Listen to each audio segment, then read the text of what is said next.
असदुद्दीन ओवैसी साहब के उम्मीदों पर खरा उतरे और राणा रणजीत सिंह को यहाँ से भारी मतों से जिताकर दिल्ली भेजे। यकीनन ये बड़ी लड़ाई है, ये कोई छोटी लड़ाई नहीं है कि आप बस इसको ऐसी ही लें, आप इसको सीरियस लें, समझें कि ये सियासत की हिस्सेदारी की लड़ाई है, ये राजनीतिक परिवर्तन की लड़ाई है, एक नई समीकरण की तैयारी है बिहार में। आज अगर आप राणा रंजीत को वोट देंगे तो आप ऐसा महसूस करेंगे कि आप खुद को सियासी तौर पर आजाद कर रहे हैं। मैं इसीलिए बार बार कहता हूं कि जब कोई आदमी अपना वोट पतंग के निशान पर डालता है तो ये उंगली जब पतंग के निशान पर दबती है उस वक्त उस आदमी को इस बात का एहसास होता है कि वो सियासी तौर पर जो गुलाम था अब तक, वो सियासी तौर पर आजाद हो गया। आप अपने वोट की ताकत को समझिए, आप इस एहसास को समझिए कि हैदराबाद से एक आदमी चलकर आपके बिहार में घूम रहा है और आपको आपकी हिस्सेदारी दिलाने का प्रयास कर रहा है। हमारे रियासती सदर अख्तरुल ईमान साहब किशनगंज से चलकर हमारे बीच आए हैं। वो सिर्फ इस बात को रखने के लिए आए हैं कि आपके अंदर वो जज्बा पैदा हो, आपके अंदर वो एहसास पैदा हो कि आप सियासी हिस्सेदारी की लड़ाई लड़ने के लिए तैयार हो जाएं। अब ये नहीं देखना है कि पार्टी ने किसको टिकट दिया है।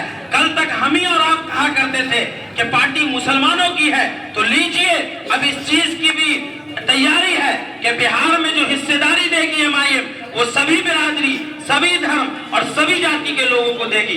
इसी कड़ी में शिवहर से राणा रणजीत सिंह को, महाराजगंज से एक भूमियार जाति को, तो और भी कई सीट है जैसे काराकाट है, गोपालगंज है, तो सभी बिरादरी के लोगों को टिकट दिया गया है। तो पूरी मजबूती के साथ और समीकरण को देखकर और हालात को देखकर आप लोग एमआईएम के पक्ष में वोट कीजिए।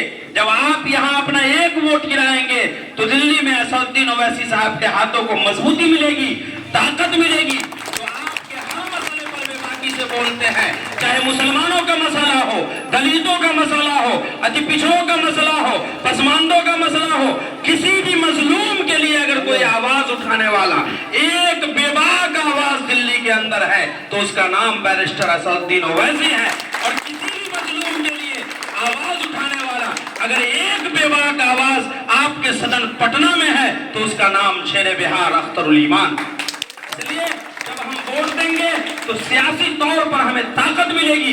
दिल्ली में असदुद्दीन ओवैसी साहब को ताकत मिलेगी और पटना में अख्तरुल ईमान साहब को ताकत मिलेगी। और इंशाअल्लाह सुम्मा इंशाअल्लाह हम लोगों को पूरी उम्मीद है कि इस मर्तबा दिल्ली के लोकसभा में एक दो नहीं बल्कि यहाँ बिहार से भी कई लोग चुनकर जाएंगे और आप यकीनी तौर पर देखेंगे कि अख्तरुल ईमान साहब की ये भी आवाज वहाँ गूंजेगी। तो हम सब इस उम्मीद के साथ आपके बीच आए हैं कि जब 25 तारीख को आप वोट गिराने के लिए जाएं तो राणा रणजीत सिंह का सिंबल, पतंग का निशान आपको ईवीएम के 9 नंबर पे मिलेगा।